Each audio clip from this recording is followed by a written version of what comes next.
The views expressed in this video presentation are my opinions and not necessarily the opinions of guests and others sharing or reposting the video. The content is produced for educational and informational purposes. Do not regard any statements in this video as a recommendation to buy or sell any investable instrument discussed. Investing comes with risk to loss of principal. Always conduct your own research and seek guidance from a professional investment advisor. I am not a professional investment advisor. I'm Dollar Will. Let's make some money.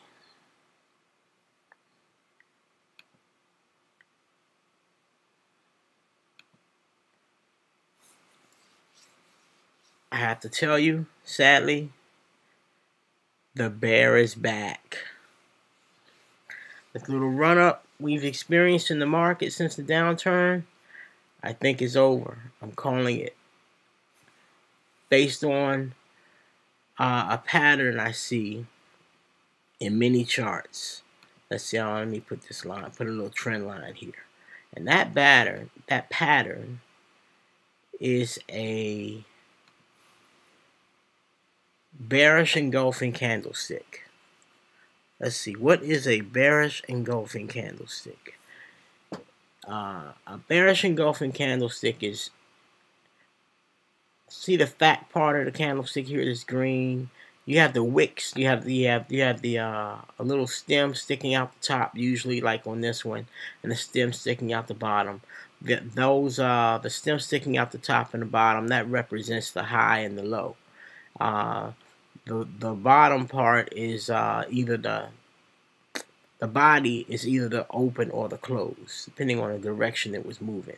You won't know until you look over in the box, eyes left, upper left corner. It'll tell you what the closing price is. In this particular example, in an uptrend, like a green candlestick, the close is likely going to be at the top. Let's see. So we got the high is at 27.80, and so the close would be 27.79. And you'll see the open was at 27.57. So yeah, that makes sense. In an uptrend, you usually close near the top. Now in a downtrend, you close at the bottom.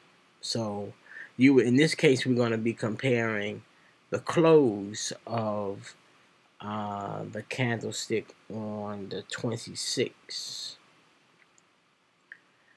and that would be Monday. The close on Monday with the open yesterday, the 27th. So the close on Monday was 27.79.60. The open on Tuesday, the 27th, was 27.80. So the point I'm trying to communicate is the open was higher than the close. We're not really looking at, we're going to go textbook on the definition of engulfing candlestick. Okay, and so the textbook definition is if the next day opens higher but closes lower, meaning that the entire bearish day fully engulfs the body of the positive day before. That's an example and a definition of a bearish engulfing candlestick. And there's also the opposite called the bullish engulfing candlestick. So this is one of the patterns that a lot of people who, I don't get it too much into a whole lot of candlestick patterns other than head and shoulders and reverse head and shoulders and these engulfing candlesticks. The reason why I like to keep it to these because these are the most reliable of the reversal candlestick patterns, and I find that it's pretty reliable. Not guaranteed, but pretty reliable. Now, combined with violation of this support trend line and we're in an over on my stochastic down here. We're in the daily chart, stochastic. We're in the overbought state. Now we don't have a crossover yet. A crossover would be when the fast line, in this case the black line, crosses over this orange or whatever that color is. But I'm calling it. For me, this is good enough.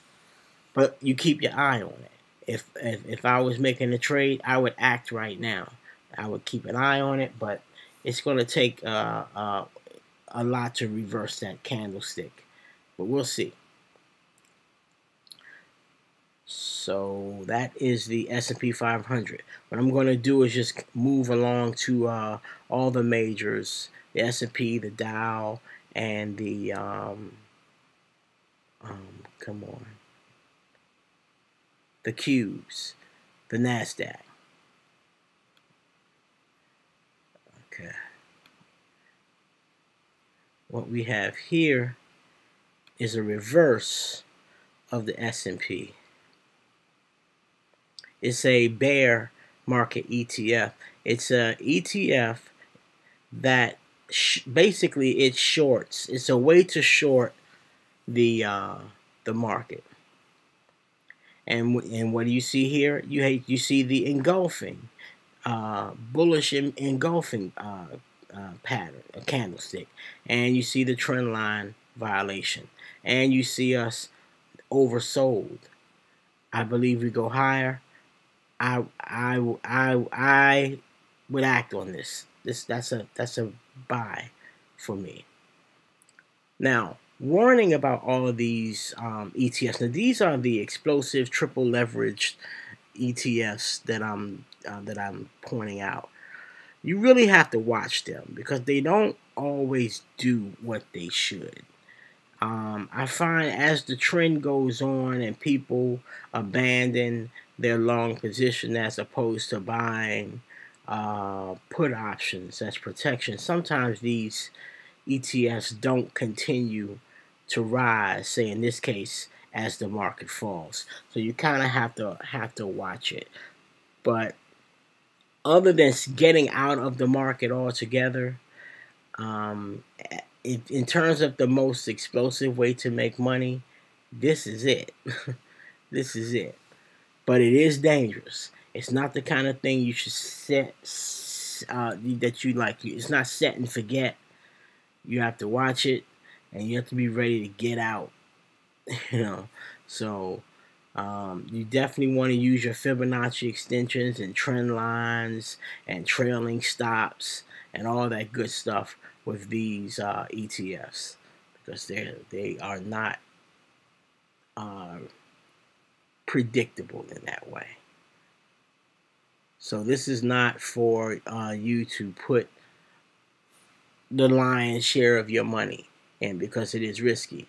Now later this week I will be showing you some other industries. There are a few other industries that are starting to turn around where you don't have to short anything. You'll be able to just traditionally invest in a long on the long side, but you're not going to get the explosive kinds of returns that we're talking about here. Let me see how I'll show you something. All right. The back of 2009, look at our eyes to the upper right. The high of this particular short fund was 1,720. Now, will it go all the way back up there, or will it do something strange instead? I do not know. But for me, I'm going to see. I'm going to see. Talk to your investment advisor for advice on this high-risk bear ETF. I'm just showing you the options, and you'll have to do your own research and assess your risk tolerance. Of course, I'm using the stock chart, barchart.com. I like this site. It has a lot of screens, pre-screened information, so I can quickly find out where the money is moving and what symbols I need to invest in.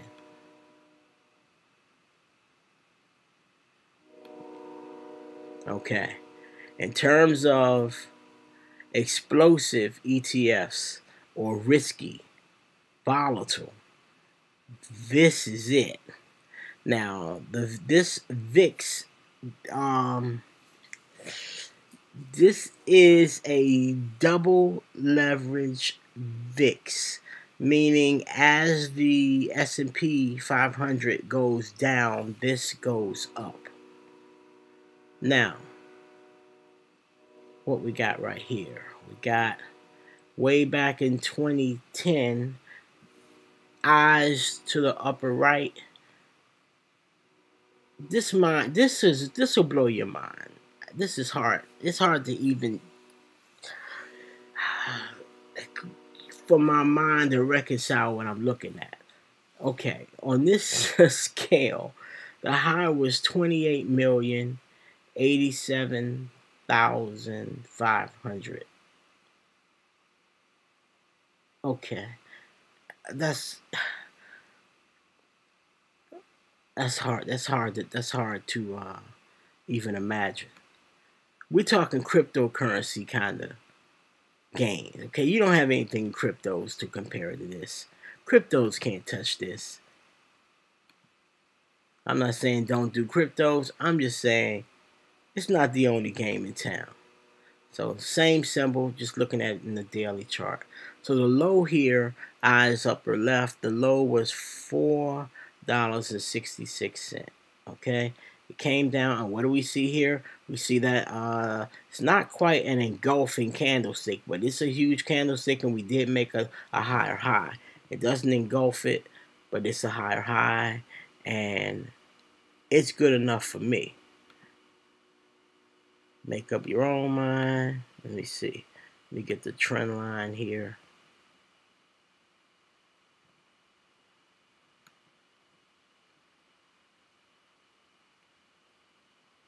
Yep, that's good enough for me.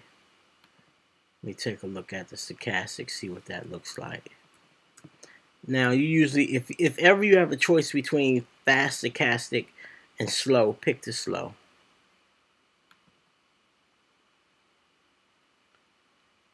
Anything below 20 is oversold. I'd buy it. I'd jump in here. I wouldn't mess around. At the open tomorrow, that's what I'd jump on this. I wouldn't even wait around. I wouldn't overthink it in terms of entry price, because this thing could move pretty fast. You want to get in, or if you're thinking about it, if your advisor tells you that you should get in, don't mess around. Now, here's the thing that concerns me about something with a high of 28 million.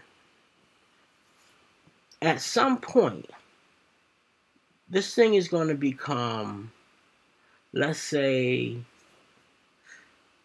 $100 a share. Now, that price might spook some people. Okay, one day you're going to look up, it's going to be $1,000 a share, and you won't be able to get in. So I say that the time for the average, the commoner, the working class person, to make a Vegas bet on a very small amount that they can afford to lose. This isn't rolling your retirement into it, some beer money into this. The time to do it would be when the price is only, what are we, $15? That's the time. The time is like now. Because you can, at that price per share, you can do it. But very fast. This thing is going to get to be $500 or $1,000 for one share. And that's going to price the common person out. And I don't think they're going to do a reverse stock split. That's where they adjust the shares to make the price affordable.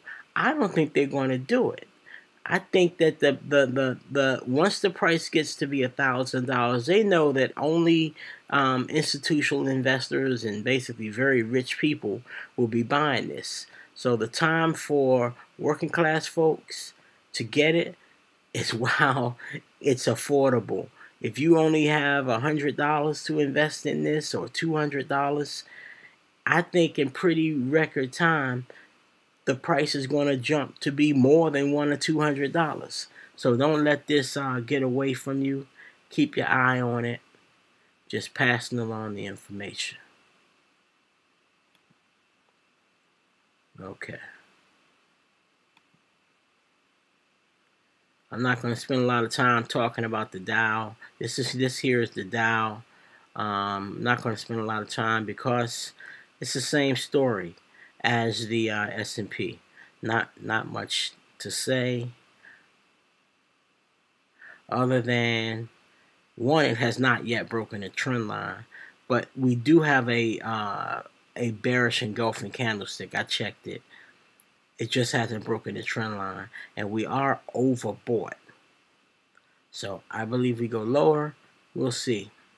We'll know today in today's market. You're probably watching this video while the market is on in session, and keep your eye on it.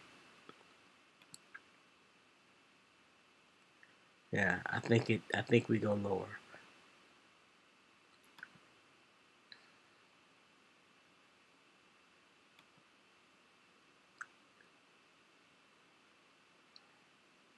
Okay. And I don't even have to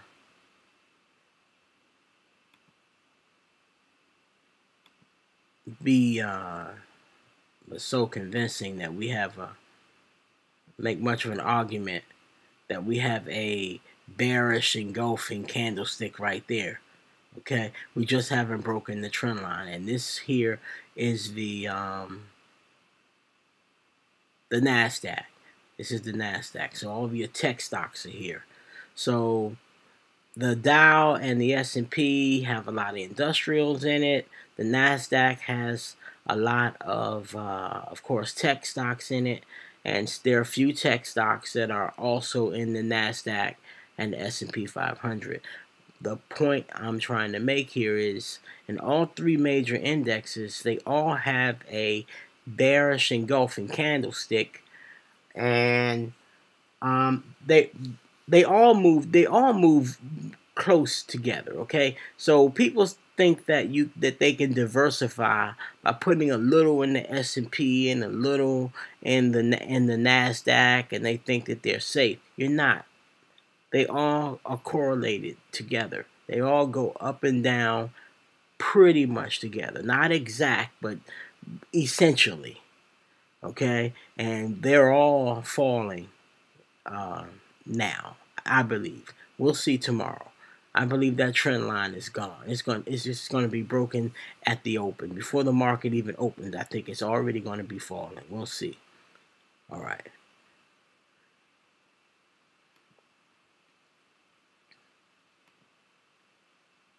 If you are getting anything out of this information, if you think you can make money off of this information or have some good talking points to discuss with your financial advisor, please subscribe to this video and pass it to someone you know that needs this information. Okay.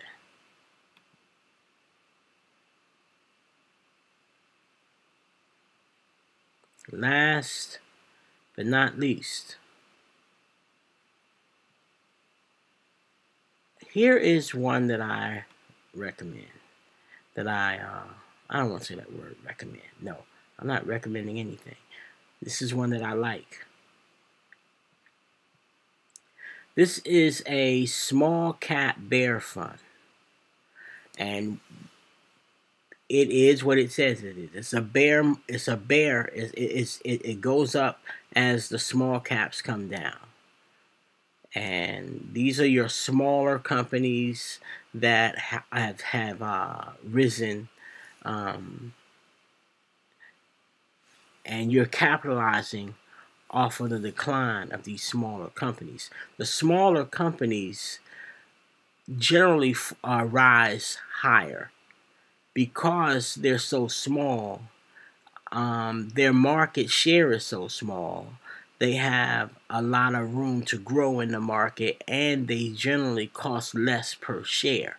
So explosive growth rate and low share price, usually and higher growth rates, all that stuff that fundamental analysis traders like to look for. The small caps provide them a lot of good area to grow, but it comes with added risk because these small companies generally don't have the capital to grow.